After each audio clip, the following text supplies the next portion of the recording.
함께 은혜 나눌 말씀은 누가복음 18장 35절에서 43절입니다. 신약성경 128면 누가복음 18장 35절로 43절 말씀 봉독해 드리겠습니다. 여리고에 가까이 가셨을 때에 한 맹인이 길가에 앉아 구걸하다가 무리가 지나감을 듣고 이 무슨 일이냐고 물은데 그들이 나사렛 예수께서 지나가신다 하니 맹인이 외쳐 이르되 다윗의 자손 예수여 나를 불쌍히 여기소서 하거늘 앞서 가는 자들이 그를 꾸짖어 잠잠하라 하되 그가 더욱 크게 소리질러 다윗의 자손이여 나를 불쌍히 여기소서 하는지라. 예수께서 머물러 서서 명하여 데려오라 하셨더니 그가 가까이 오매 물어 이르되 내게 무엇을 하여 주기를 원하느냐. 이르되 주여 보기를 원하나이다. 예수께서 그에게 이르시되 보라 내 믿음이 너를 구원하였느니라 하시매 곧 보게 되어 하나님께 영광을 돌리며 예수를 따르니 백성이 다 이를 보고 하나님을 찬양하니라. 아멘.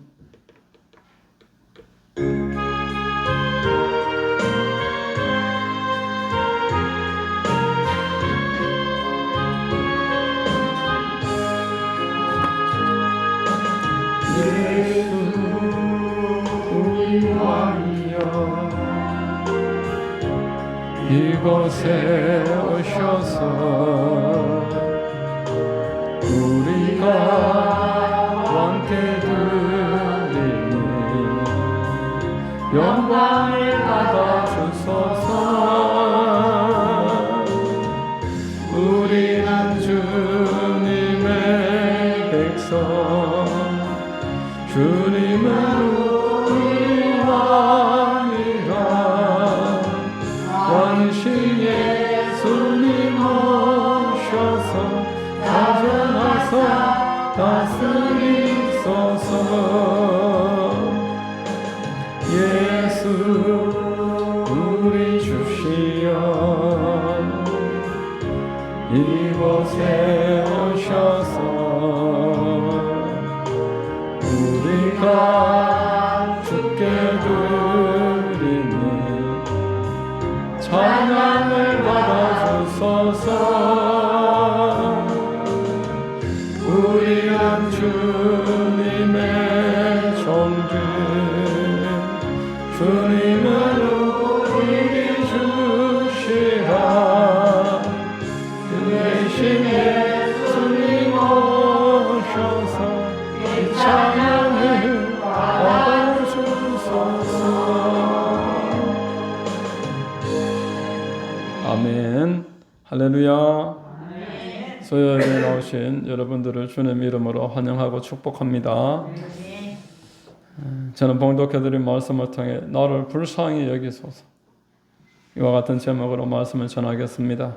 성령께서 역사해 주실 줄로 믿습니다.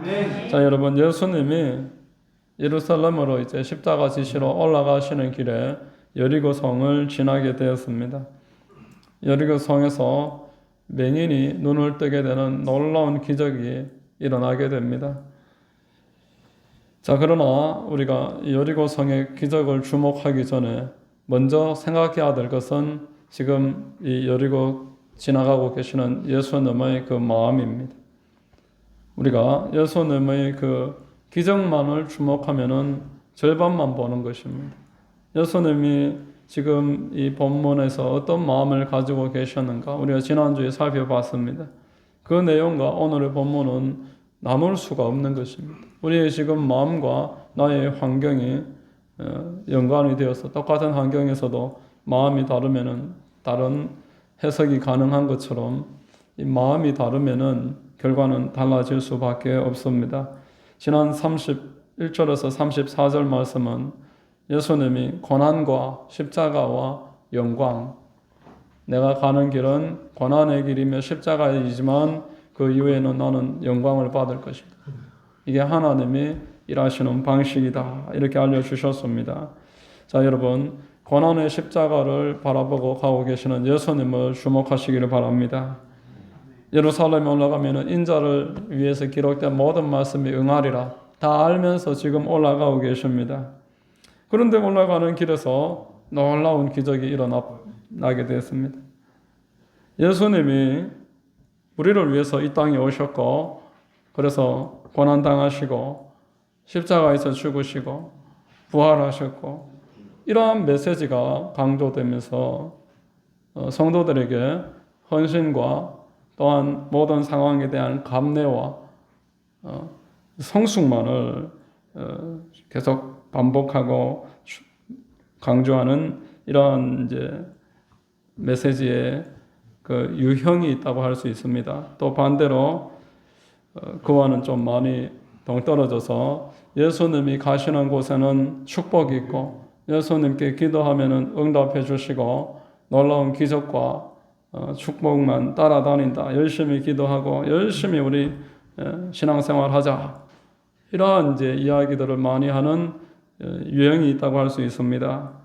자, 그러나 오늘 본문을 우리가 살펴보면서 생각할 수 있는 것은 이 두 가지가 같이 있다라는 것입니다. 이 둘을 나눌 수 없다는 겁니다.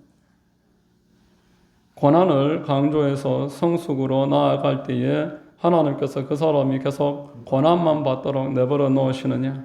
그렇지 않고 그가 가는 곳에 하나님이 함께 계시는 이적과 기사와 표적도 함께 한다는 것을 기억하시기를 주의 이름으로 축원을 합니다. 자, 여러분, 이스라엘의 초대 왕이었던 사울을 한번 생각해 보십시오. 이 사울이 왕이 되기 전에 이 사람이 대단히 겸손한 사람이었습니다. 그리고 아버지의 명령이라면은 순종하는 이러한 참 아름다운 사람이었습니다. 아버지가 암나귀를 잃어버렸을 때 암나귀를 찾아와라 그러니까 암나귀를 찾으러 떠납니다. 그 떠나는 길에서 사무엘을 만나게 되고 그리고 나귀도 무사하게 찾게 됩니다.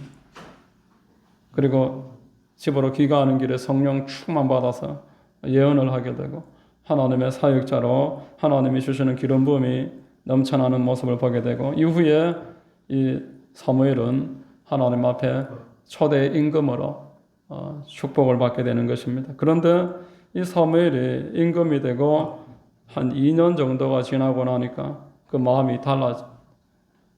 하나님께 순종하고 하나님의 그 말씀을 따르려고 하는 그러한 생각을 버려버립니다.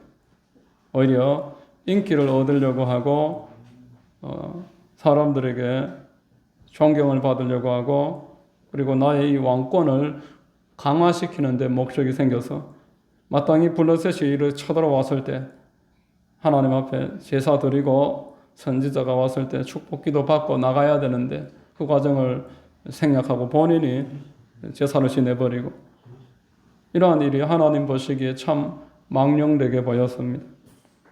사무엘상 15장 13절에서 14절 우리 같이 한번 읽어보겠습니다. 사무엘이 사울에게 이르되 왕이 망령되이 행하였도다. 왕의 하나님 야훼께서 왕에게 내리신 명령을 지키지 아니하였도다. 그리하였더라면 야훼께서 이스라엘 위에 왕의 나라를 영원히 세우셨을 것이거늘 지금은 왕의 나라가 길지 못할 것이라. 야훼께서 왕에게 명령하신 바를 왕이 지키지 아니하였으므로 야훼께서 그의 마음에 맞는 사람을 구하여 야훼께서 그를 그의 백성의 지도자로 삼으셨느니라 하고 이렇게 말합니다. 사무엘이 예전처럼 순종하고 겸손하였을 때는 예수님처럼 하나님이 맡겨주신 모든 일에 솔선수범하고 순종했습니다. 잘 따랐습니다. 이때 하나님이 그 사람을 찾아주셨고 하나님이 그를 축복하셨습니다. 하나님의 축복은 야고보서 1장 18절에서 말씀하시듯이 온갖 좋은 은사와 신령한 선물은 위로부터 빛들의 아버지께로부터 내려오는 줄로 믿으시기를 바랍니다. 하나님께서 축복을 그냥 덤성덤성 새 모이 주듯이 그렇게 주시는 법이 없습니다. 하나님께서 축복할 자, 은혜 베풀 자 구분하신다고 하셨고 하나님께서 책망하고 꾸짖는 사람을 또 명확하게 구분하시는 분이시다. 성경은 우리에게 알려주고 있는 것입니다. 여러분, 이 사울은 겸손할 때는 복을 받았는데 환경이 바뀌니까 점차 교만해져서 결국 하나님께 순종하지 않는 그 잘못된 망령된 행실이 갈수록 더 심화됩니다. 하나님께서 이 아말렉과 전쟁에서 전멸시켜라 명령을 했는데도 좋은 것은 다 빼돌립니다. 탐욕 때문입니다. 내가 좋은 것을 가지고 사람들에게 이 좋은 것을 자랑하고자 하는 그런 마음 때문에 다 멸하라는 마음을 거절을 합니다. 이때 하나님이 그를 택하셨음을 후회하신다 말씀하셨습니다. 이미 왕을 세우면은 안 된다고 여러 차례 말씀했지만 백성들이 날마다 구했기 때문에 아시면서도 주셨지만 분명히 이 사울은 하나님께 버림을 받았습니다. 자, 여러분, 사울은 성령으로 출발을 했다가 육신으로 끝나는 아주 대표적인 사례입니다. 그는 고난과 십자가와 영광의 길에서 점점 멀어졌습니다. 그러므로 저와 여러분들이 이 사울의 사례를 생각하거나 오늘 예수님이 예루살렘으로 올라가면서 여리고에 도착해서 큰 이적을 이룬 이를 생각을 할 때 기적에 주목하는 것보다 우리는 그 기적을 이루어가는 그 과정에 주목해야 되는 것을 기억하시기 바랍니다. 여러분, 기적은 하나님께서 주시는 선물입니다. 그 과정은 우리가 이루어 나가야 되는 일상의 영역인 것입니다. 기적은 위로부터 내려옵니다. 그러나 잘 준비된 땅에 내려올 때 그 기적이 100배의 결실을 맺게 되는 줄로 믿습니다. 그렇지 않으면은 많은 축복이 오히려 올무가 되어서 그와 그의 모든 주변을 고통에 빠뜨리는 것을 성경은 경고하는 것입니다. 과정이 참 중요합니다, 여러분. 제가 잘 아는 전도사님 한 분하고 이런 대화를 한 기억이 납니다. 오래전인데 본인은 간증 듣는 것을 별로 안 좋아한다 이렇게 이야기합니다. 어떤 간증에 대해서 막 사람들이 이야기를 하는 것을 듣는 걸 별로 안 좋아한다. 왜 그러냐? 그 간증이 그분에 대해서 아주 국한된 내용, 나한테 똑같은 일이 안 일어나더라. 지금까지 많은 시간을 그 간증을 똑같이 되기를 바라고 기도도 했지만 똑같은 일은 잘 안 일어나더라. 이렇게 이야기하는 겁니다. 그래서 제가 그때 들으면서 여러 가지 생각을 많이 했었습니다. 저도 일정 부분 공감하는 부분이 있었고 그 이유도 어느 정도 생각하는 부분이 있었습니다. 예를 들어서 여러분, 조영기 목사님의 4차원의 영적 세계, 전 세계 수천만 권이 팔린 아주 한국에서보다 외국에서 더 먼저 영어로 출간된 책인데 이 책을 읽어봤을 때 어떤 생각이 드냐? 이대로 될 것 같으면 이 세상에 고생하며 살 사람 아무도 없고 부흥 못할 교회도 없어요. 이대로만 될 것 같으면은 이 세상에 모든 일이 다 수월할 것 같다. 저도 그 책을 읽으면서 그런 생각을 했습니다. 4차원의 영적 세계의 골자는 생각하는 대로, 말하는 대로, 믿는 대로, 기도하는 대로 된다는 거예요. 4차원의 영적 세계에서 먼저 내가 확실하게 4차원의 세계를 먼저 완성하면은 그건 현실에서 3차원의 세계에서 드러날 수밖에 없다. 그렇게 이야기를 합니다. 이런 이야기가 처음에 나옵니다. 조영기 목사님이 천막 교회를 개척을 해서 전도사 시절에 총각이었습니다. 신방을 다니려고 하니까 자전거가 필요한데 그리고 이 전도 가방도 하나 있으면 좋겠고 신방 가방도 하나 있으면 좋겠고 방에 의자도 하나 있으면 좋겠는데 그래도 끼니도 잘 못 입고 있는데 무슨 그 당시 고가였던 자전거 50년대인데 자전거가 무슨 자전거냐 그렇게 이제 생각을 하고 있었는데 하나님께서 감동을 주시는데 기도하면 주신다는 거예요. 그래서 열심히 기도를 합니다. 그런데 안 주시는 거예요. 그래 포기하려고 하니까 성령께서 다시 감동을 하십니다. 먼저 마음속에 꿈이 영롱하게 잉태되어야 된다는 거예요. 여러분 아이를 낳아보신 분은 알 겁니다. 뱃속에 아이가 들어오면은 이제 내가 이 아이를 그때부터 집중하는 거예요. 이 아이가 점점 커질 때 이 아이가 아직 겉으로 나오지도 않았고 보이지 않지만 분명히 존재합니다. 이 아이가 늘 나와 함께 있습니다. 이 아이를 안전하게 지키기 위해서 노심초사 안전자리도 먹는 것도 가리는 것이 어머니들의 모습입니다. 이렇게 한 10달, 9달 정도 잘 뱃속에서 잉태되었던 아이여야만 밖으로 나올 수 있지. 뱃속에 잉태되지 않았는데 나올 수 없다는 거예요. 꿈이 선명하지 못하면 겉으로 드러날 수 없다. 이렇게 성령께서 감동을 주시는 거예요. 선명하게 네가 바라봐야 한다. 자전거가 어떤 자전거를 갖고 싶으냐? 어떤 색깔을 원하느냐? 어느 나라 제품을 원하느냐? 두루뭉술하게 자전거 그러지 말고 색깔과 디자인과 어느 나라 제품 일제 독일제 정확하게 이야기를 하면서 머릿속으로 상상을 하라. 바라고 소유한 것처럼 말을 해라. 그래서 청년들한테 나갔습니다. 하나님이 자전거 주셨습니다. 어디 있습니까? 집에 찾아와서 물어보니까 내 뱃속에 마음속에 이미 잉태했습니다. 그래서 청년들이 막 웃는 거예요. 참 안타깝다 이러면서 웃는 겁니다. 자, 그런데 정말 얼마 지나지 않아서 선교사님한테 선물을 받아서 그 말한 그대로 자전거가 생기고 신방 가방이 생기고 원하는 의자가 생겼어요. 24평의 작은 텐트 안에서 성도가 한 10명 남짓 있는데 얼마나 큰 소리로 설교를 하는지 성도들이 시끄럽다. 나는 당신들을 보지 않고 3,000명의 성도를 바라보고 있습니다. 그러므로 예수를 믿으면 이렇게 조영기 목사님이 그 특유의 메시지로 설교를 까랑까랑하게 이렇게 설교를 한 겁니다. 그렇게 하니까 이제 성도들이 또 참 안타깝다. 그런데 교회가 날로 부흥을 해서 3,000 성도가 됐어요. 그리고 여의도 선복음교회를 개척을 할 때는 지금 여의도가 아니고 그때는 모래사장입니다. 모래사장에 땅을 시에서 막 종교기관한테 떠넘기던 시절에 이 3,000평 받아가라 신고하러 가니까 3만 평 원하면 3만 평 주겠다. 그 정도로 땅을 막 분할하던 그런 개발되었기 때문에 여의도에 건축을 할 때도 세계에서 제일 큰 교회를 바라보면서 영롱하게 정말 의심이 생기지 않을 때까지 기도하고 말하고 눈으로 생각으로 바라볼 때 그것이 결국 불가능하였지만 이루어졌습니다. 자, 여러분, 이런 이제 내용들이 4차원의 영적 세계에 나오는 이야기입니다. 사람들이 이제 사진을 막 갖다 놔요. 나도 이런 집을 하나 갖고 싶습니다.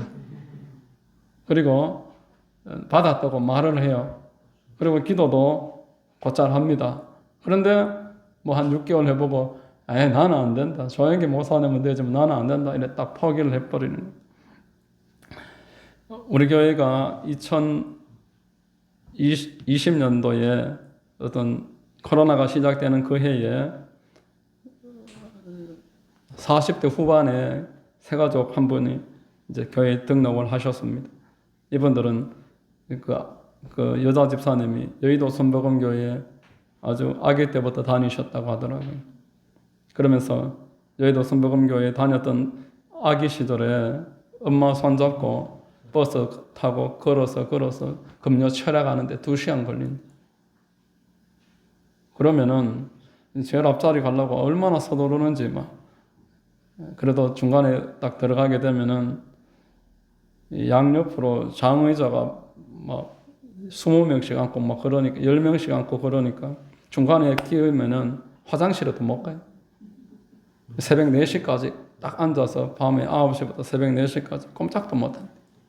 그 정도로 한번 하면은 사람들이 새벽 4시까지 부르짖어서 기도하는 거예요. 울면서 회개하면서 기도하는 거예요. 조영기 목사님이 기도하는 본인의 이야기 4차원의 영적 세계에는 안 나오는 이야기인데 최다실 목사님하고 이런 말을 합니다. 새벽 예배를 드리면은 기도 시작하면은 오전 10시까지 저녁 먹고 7시부터 밤 12시까지 하루에 2번 기도를 한다는 거예요. 그렇게 아주 5년, 10년 기도가 쌓였기 때문에 성령께서 들어서 써주신 것입니다. 그런데 그런 과정을 다 무시하고 그 똑같이 흉내를 내면 그 감정이 나에게 동일하게 역사할 리가 만무한 것입니다. 자, 제가 오늘 이 여리고성에 예수님이 지나갈 때 예수님의 고난과 십자가와 영광 여기에만 주목하는 설교의 유형, 그러한 신앙의 패턴 있고 또 맹인처럼 막 기도만 하는 기도해서 응답을 받겠다. 여기에만 초점이 맞춘 이 신앙의 패턴, 이 둘이 분리될 수가 없다라고 하는 것은 이 둘은 함께 가야 되는 줄로 믿으시기를 바랍니다. 이 둘이 같이 있을 때 이 성숙과 성장이 함께 아우러진 오늘 본문에 보여주는 아름다운 신앙의 성장과 축복과 하나님이 역사하시는 그런 환경이 되는 것입니다. 예수님은 십자가 지시려고 지금 올라가고 계십니다. 밤낮으로 기도하시는 거예요. 미명에 일어나면 기도하고 또 밤에 남들 쉴 때도 기도하고 늘 기도하면서 올라가시는 거예요. 그러면서 그 고난의 길을 걸어갈 때 내 주변에 사람들이 막 살아나는 것입니다. 내가 살아가는 그 있는 장소에서 하나님의 영광이 드러나고 하나님의 축복이 넘쳐나게 되는 것입니다. 이런 과정을 무시하고 이 맹인이 눈 뜨는 거에만 초점을 맞추면은 아무도 보기가 어렵습니다. 자, 여러분, 성경의 모든 본문은 오늘과 같이 퍼즐의 하나의 조각이기 때문에 전체와 같이 보셔야 되고 전체 속에서 하나님이 우리에게 주시는 메시지가 무엇일까 이렇게 생각해야 되는 줄로 믿으시기를 바랍니다. 하나님께서 이런 역사를 오늘도 얼마든지 우리에게 주실 줄로 믿습니다. 여러분, 오늘 본문에서 한 번 더 생각할 수 있는 것은 전도의 중요성입니다. 전도가 얼마나 중요한가요? 오늘 본문은 전도에 대해서 이렇게 말씀합니다. 37절, 38절 한번 읽어보겠습니다.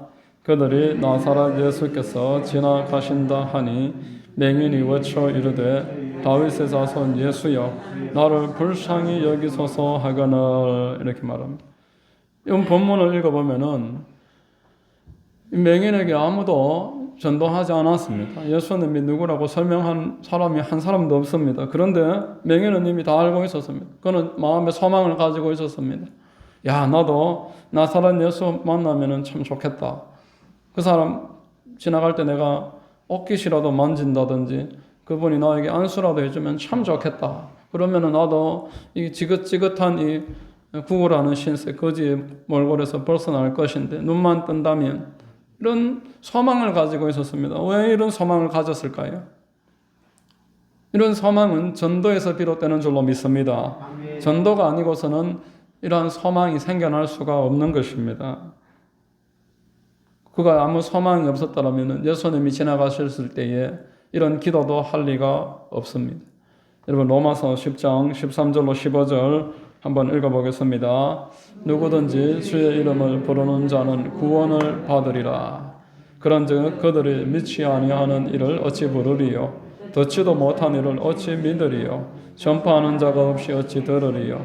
보내심을 받지 아니하였으면 어찌 전파하리요? 기록된 바 아름답도다 좋은 소식을 전하는 자들의 발이여 함과 같으니라. 복음 전파가 왜 주님 보실 때 아름답다고 말합니까? 누구든지 주의 이름을 부른 자는 구원을 받기 때문인 줄로 믿습니다. 맹인이 이 육신의 장애라는 질고 속에 구원을 받았습니다. 그가 구원받을 수 있었던 유일한 소망은 예수 그리스도의 이름뿐입니다. 그가 믿지 않았더라면 어찌 불렀겠습니까? 그가 아무한테도 들은 적이 없으면 어찌 믿었겠습니까? 그래서 전도는 참으로 귀한 일입니다.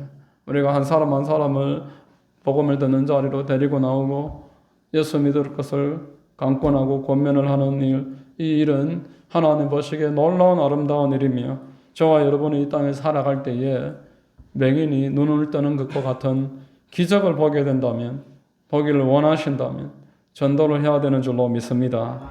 여러분, 이 맹인의 가족이 1차적으로 전도하지 않았을까? 저는 그런 생각을 해봤습니다. 누가 전도했을까요? 그 이웃이 했겠지요. 뭐 구걸하는 사람에게 누가 했겠습니까? 그 지역에 고위층이 했겠습니까?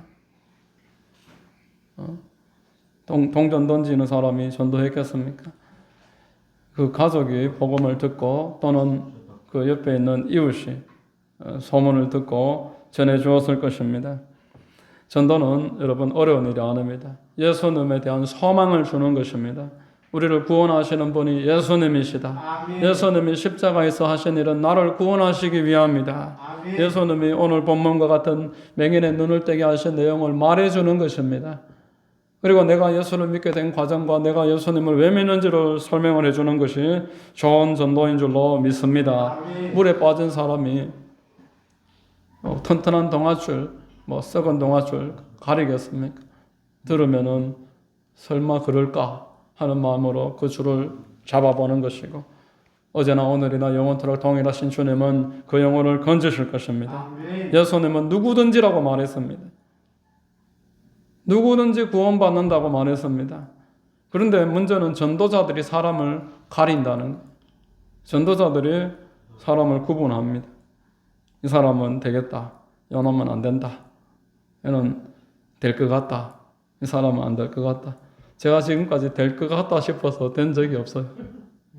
안 될 것 같은 사람이 되더라고요.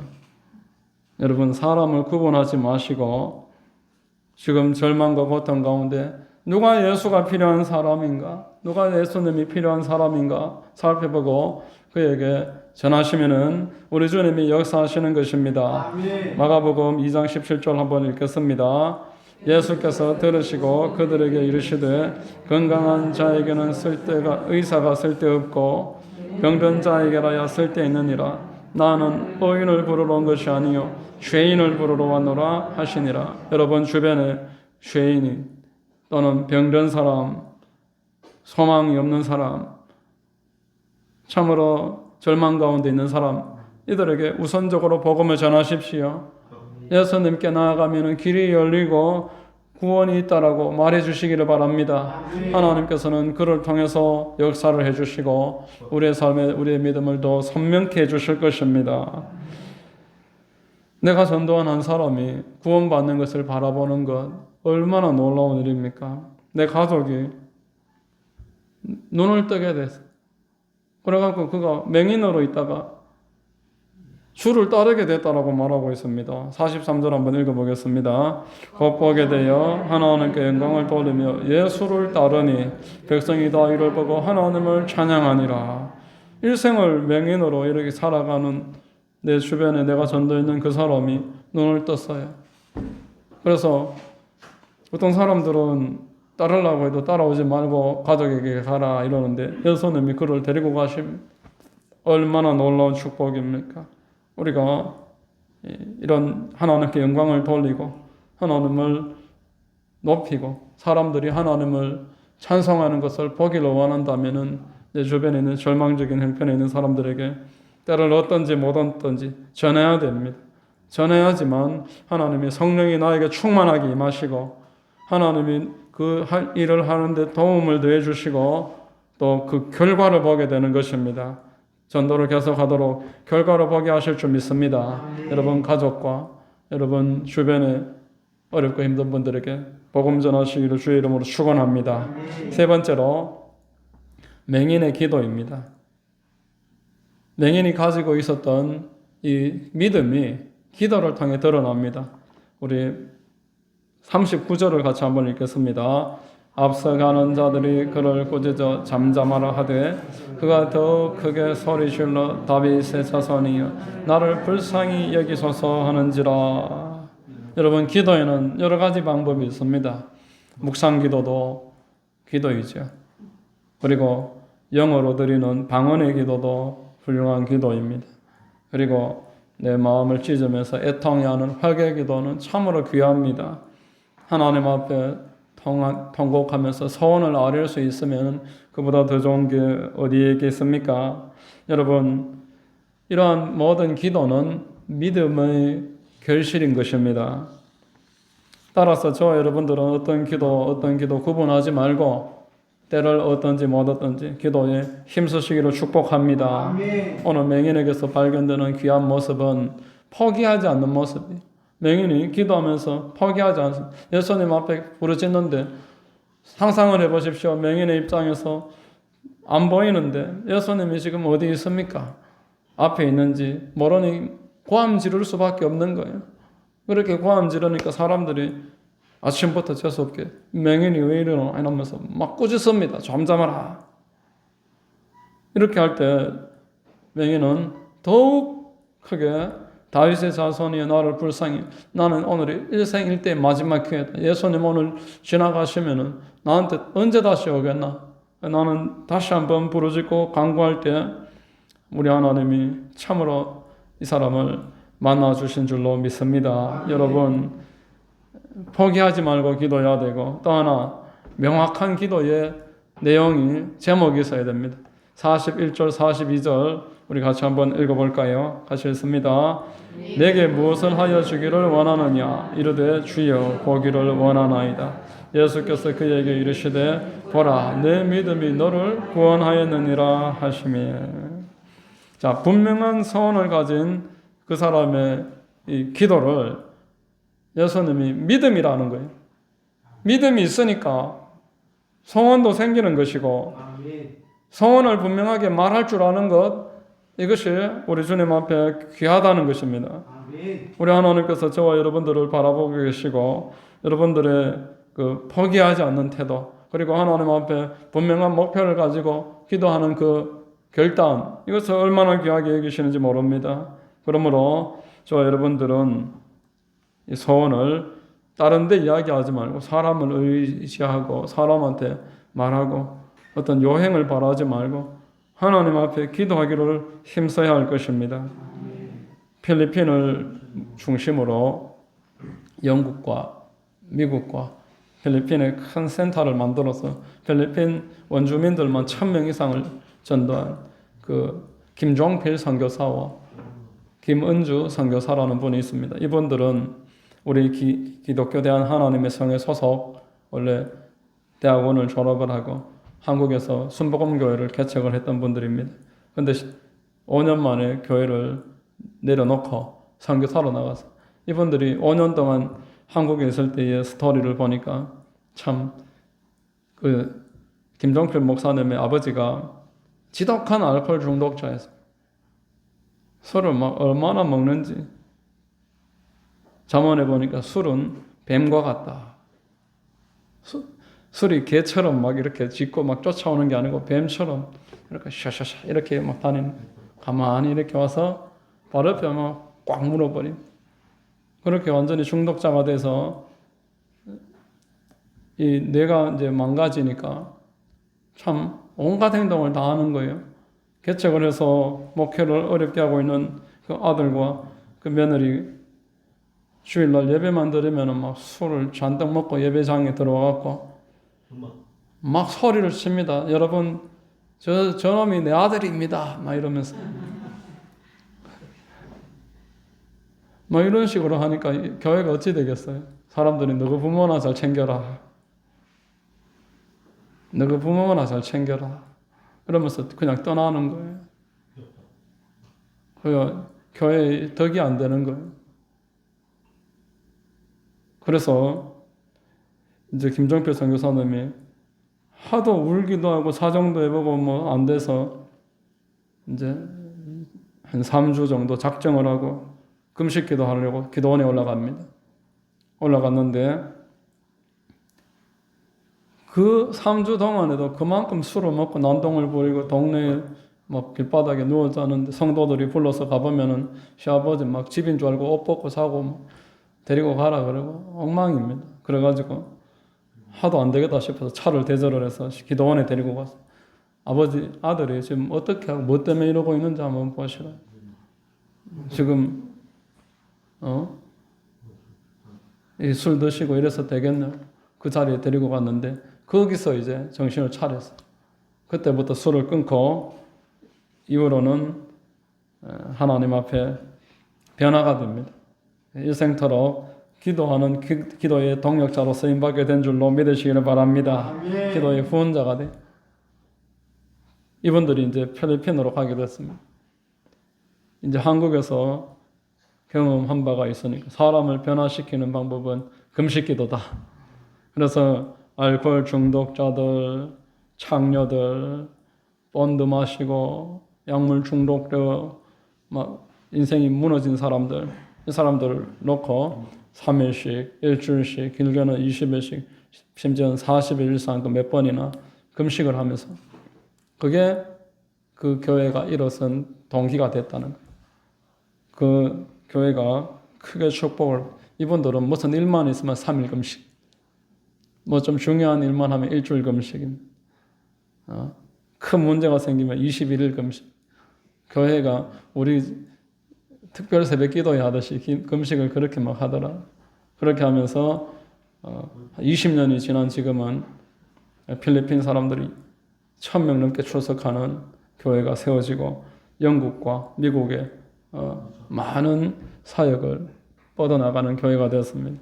자, 여러분, 우리 앞에 아무리 절망적인 상황이 펼쳐져도 나를 사랑해서 고난당하시고 십자가 지시는 우리 구주 예수 그리스도, 그분께 나아가면 어떤 절망도 다 이길 수 있는 줄로 믿습니다. 내가 가는 길에 기도와 믿음이 있어서 그분 앞에 포기하지 않고 분명한 목표 가지고 부르짖어 기도한다면 오늘도 이 여리고성에 나오는 맹인이 눈을 뜨는 기적, 아까 말씀드린 그 알코올 중독자가 변화되는 그러한 놀라운 축복, 오늘도 동일하게 있을 줄로 믿으시기를 바랍니다. 기도하겠습니다. 하나님 아버지, 감사합니다. 오늘 말씀을 통해서 참으로 여리고성에 올라가는 예수님의 마음을 생각한 그 이날 일어났던 놀라운 축복이 이 둘이 뗄 수 없는 것임을 생각하게 하시니 감사합니다. 이 둘은 어느 한쪽이 어느 한쪽을 폄하해야 될 것이 아니고 둘 다 추구하고 사모하고 구해야 하는 것임을 깊이 깨닫게 하시고 날마다 우리의 삶에도 고난과 십자가와 기도의 삶이 연속적으로 이어지도록 도와주시옵소서. 함께 하실 줄로 믿사오며 예수님 이름으로 기도드립니다. 아멘. 자, 우리 찬송 한 장 드리고 기도하겠습니다. 86장입니다.